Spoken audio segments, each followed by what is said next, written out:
The Gift of the Magi by O. Henry. Narrated by Kristina Rothe. $1.87. That was all. And 60 cents of it was in pennies. Pennies saved 1 and 2 at a time by bulldozing the grocer and the vegetable man and the butcher until one's cheeks burned with a silent imputation of parsimony that such close dealing implied. 3 times Della counted it. $1.87. And the next day would be Christmas. There was clearly nothing to do but flop down on the shabby little couch and howl. So Della did it, which instigates the moral reflection that life is made up of sobs, sniffles, and smiles, with sniffles predominating. While the mistress of the home is gradually subsiding from the first stage to the second, take a look at the home. A furnished flat at $8 per week. It did not exactly beg our description, but it certainly had that word on the lookout for the mendicancy squad. In the vestibule below was a letterbox into which no letter would go, and an electric button from which no mortal finger could coax a ring. Also appertaining thereunto was a card bearing the name Mr. James Dillingham Young. The Dillingham had been flung to the breeze during a former period of prosperity when its possessor was being paid $30 per week. Now, when the income was shrunk to $20, though, they were thinking seriously of contracting to a modest and unassuming D. But whenever Mr. James Dillingham Young came home and reached his flat above, he was called Jim and greatly hugged by Mrs. James Dillingham Young, already introduced to you as Della, which is all very good. Della finished her cry and attended to her cheeks with the powder rag. She stood by the window and looked out dully at a gray cat walking a gray fence in a gray backyard. Tomorrow would be Christmas Day, and she had only $1.87 with which to buy Jim a present. She had been saving every penny she could for months, with this result. $20 a week doesn't go far. Expenses had been greater than she had calculated. They always are. Only $1.87 to buy a present for Jim. Her Jim. Many a happy hour she had spent planning for something nice for him. Something fine and rare and sterling. Something just a little bit near to being worthy of the honor of being owned by Jim. There was a pier glass between the windows of the room. Perhaps you have seen a pier glass in an $8 flat. A very thin and very agile person may, by observing his reflection in a rapid sequence of longitudinal strips, obtain a fairly accurate conception of his looks. Della, being slender, had mastered the art. Suddenly she whirled from the window and stood before the glass. Her eyes were shining brilliantly, but her face had lost its color within 20 seconds. Rapidly, she pulled down her hair and let it fall to its full length. Now there were 2 possessions of the James Dillingham Youngs in which they both took a mighty pride. One was Jim's gold watch that had been his father's and his grandfather's. The other was Della's hair. Had the Queen of Sheba lived in the flat across the air shaft, Della would have let her hair hang out the window some day to dry, just to depreciate Her Majesty's jewels and gifts. Had King Solomon been the janitor with all his treasures piled up in the basement, Jim would have pulled out his watch every time he passed, just to see him pluck at his beard from envy. So now Della's beautiful hair fell about her, rippling and shining like a cascade of brown waters. It reached below her knee and made itself almost a garment for her. And then she did it up again nervously and quickly. Once she faltered for a minute and stood still while a tear or two splashed on the worn red carpet. On went her old brown jacket, on went her old brown hat.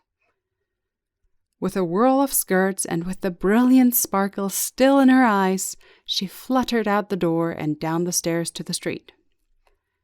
Where she stopped, the sign read, Madame Sofronie, hair goods of all kinds. One flight up, Della ran, and collected herself, panting. Madame, large, too white, chilly, hardly looked the Sofronie. "Will you buy my hair?" asked Della. "I buy hair," said Madame. "Take your hat off and let's have a sight at the looks of it." Down rippled the brown cascade. $20, said Madame, lifting the mass with a practiced hand. "Give it to me quick," said Della. Oh, and the next 2 hours tripped by on rosy wings. Forget the hashed metaphor. She was ransacking the stores for Jim's present. She found it at last.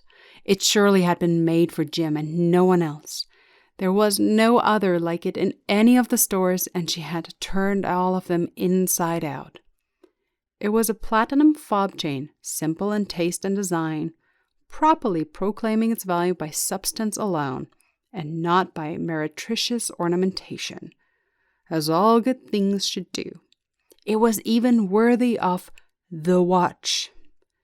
As soon as she saw it, she knew that it must be Jim's. It was like him. Quietness and value. The description applied to both. $21 they took from her for it, and she hurried home with the 87 cents. With that chain on his watch, Jim might be properly anxious about the time in any company. Grand as the watch was, he sometimes looked at it on the sly on account of the old leather strap that he used in place of a chain. When Della reached home, her intoxication gave way a little to prudence and reason. She got out her curling irons and lighted the gas and went to work repairing the ravages made by generosity added to love, which is always a tremendous task, dear friends, a mammoth task. Within 40 minutes, her head was covered with tiny, close-lying curls that made her look wonderfully like a truant schoolboy. She looked at her reflection in the mirror long, carefully, and critically. "If Jim doesn't kill me," she said to herself, "before he takes a second look at me, he'll say I look like a Coney Island chorus girl. But what could I do? Oh, what could I do with $1.87? At 7 o'clock, the coffee was made and the frying pan was on the back of the stove, hot and ready to cook the chops. Jim was never late. Della doubled the fob chain in her hand and sat on the corner of the table near the door that he always entered. Then she heard a step on the stair away down on the first flight, and she turned white for just a moment. She had a habit of saying a little silent prayer about the simplest everyday things, and now she whispered, "Please, God, make him think I am still pretty." The door opened, and Jim stepped in and closed it. He looked thin and very serious. Poor fellow, he was only 22, and to be burdened with a family. He needed a new overcoat, and he was without gloves. Jim stopped inside the door, as immovable as a setter at the scent of quail. His eyes were fixed upon Della, and there was an expression in them that she could not read, and it terrified her. It was not anger, nor surprise, nor disapproval, nor horror, nor any of the sentiments that she had been prepared for. He simply stared at her fixedly, with that peculiar expression on his face. Della wriggled off the table and went for him. "Jim, darling," she cried, "don't look at me that way. I had my hair cut off and sold because I couldn't have lived through Christmas without giving you a present. It'll grow out again. You won't mind, will you? I just had to do it. My hair grows awfully fast. Say Merry Christmas, Jim, and let's be happy. You don't know what a beautiful, nice gift I got for you." "You've cut off your hair?" asked Jim, laboriously, as if he had not arrived at that patent fact yet, even after the hardest mental labor. "Cut it off and sold it," said Della. "Don't you like me just as well, anyhow? I'm me without my hair, ain't I?" Jim looked about the room curiously. "You say your hair is gone?" he said with an air almost of idiocy. "You needn't look for it," said Della. "It's sold. I tell you, sold and gone, too. It's Christmas Eve, boy. Be good to me, for it went for you. Maybe the hairs of my head were numbered," she went on with the sudden serious sweetness, "but nobody could ever count my love for you. Shall I put the chops on, Jim?" Out of his trance, Jim seemed quickly to wake. He enfolded his Della.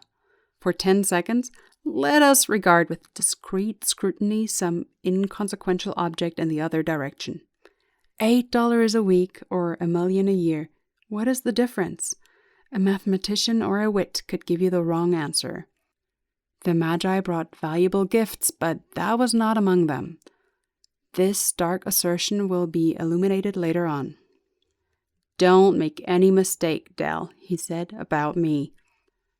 I don't think there's anything in the way of a haircut, or a shave, or a shampoo that could make me like my girl any less. But if you'll unwrap that package, you may see why you had me going a while at first." White fingers and nimble tore at the string and paper. And then an ecstatic scream of joy, and then, alas, a quick feminine change to hysterical tears and wails, necessitating the immediate employment of all the comforting powers of the lord of the flat. For there lay the combs, the set of combs side and back that Della had worshipped long in a Broadway window. Beautiful combs, pure tortoise shell, with jeweled rims, just the shade to wear in the beautiful vanished hair.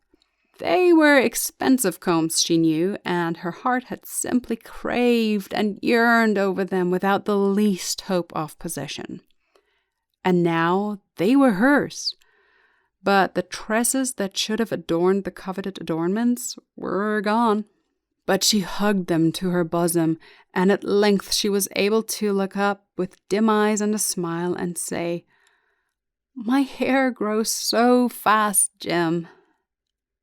And then Della leaped up like a little singed cat and cried, "Oh, oh!"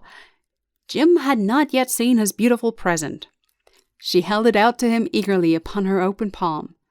The dull, precious metal seemed to flash with a reflection of her bright and ardent spirit. "Isn't it a dandy, Jim? I hunted all over town to find it.